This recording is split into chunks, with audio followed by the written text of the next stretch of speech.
Last Monday, shortly before his photo op in front of the St. John's Episcopal Church right there in Washington, D.C., Donald Trump got into a shouting match, allegedly, inside the Oval Office with high-ranking Pentagon officials and Attorney General William Barr.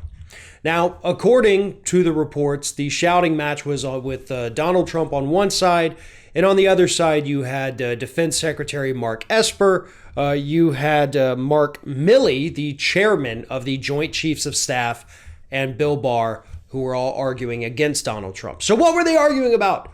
What was the big fight happening? Well, the big fight was allegedly that Donald Trump wanted 10,000 United States military members patrolling the streets of Washington, D.C. That's how many troops he wanted to march around the city and, give him the illusion of safety. And the Pentagon official said, yeah, absolutely not. That's crazy. We're not going to do it. We're not giving you 10,000 of our soldiers just so you can put on this, fascist display of power. Which, let's be honest, they didn't actually use the word fascist, by the way. I did. Because that's what this is. That's what this administration is devolving into very rapidly at the first sign of any bit of civil unrest. Pure, full-blown fascism. The United States executive branch is actively engaging, suppressing the First Amendment rights of these protesters. They're illegally gassing them, illegally attacking them, and now they want to bring out their military. Trump's already asked about tanks and other military vehicles that he could send across the country to intimidate and terrify these protesters to get them off the streets. This is fascism, folks. And we have to recognize it and call it out for what it is, and that is what it is. And I think these military officials understand that as well. They know that their job is to be in the military, and they chose that path in life, and some of us may not agree with it, but that's a conversation for a different day. What is important right now is that these military officials, in spite of some of the bad things they may have done in their past, they understood that this was crossing a line. This is where the line is for them. And it's good to know they have a line.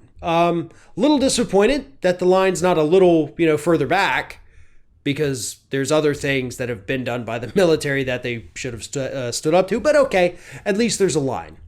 And the line is, we're not bringing fascism to the streets of the United States.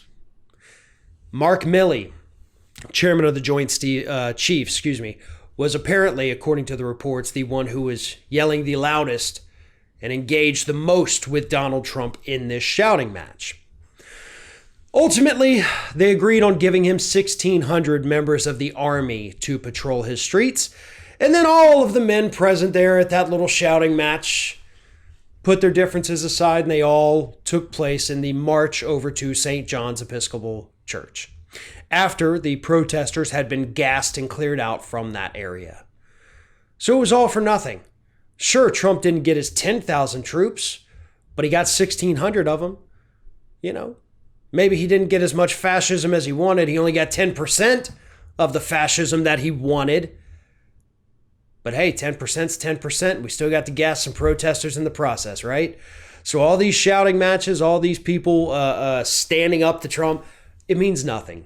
They're ultimately going to cave, as we saw last week, as we saw with Mark Milley, as we've seen with Esper, and as we have certainly seen with Bill Barr.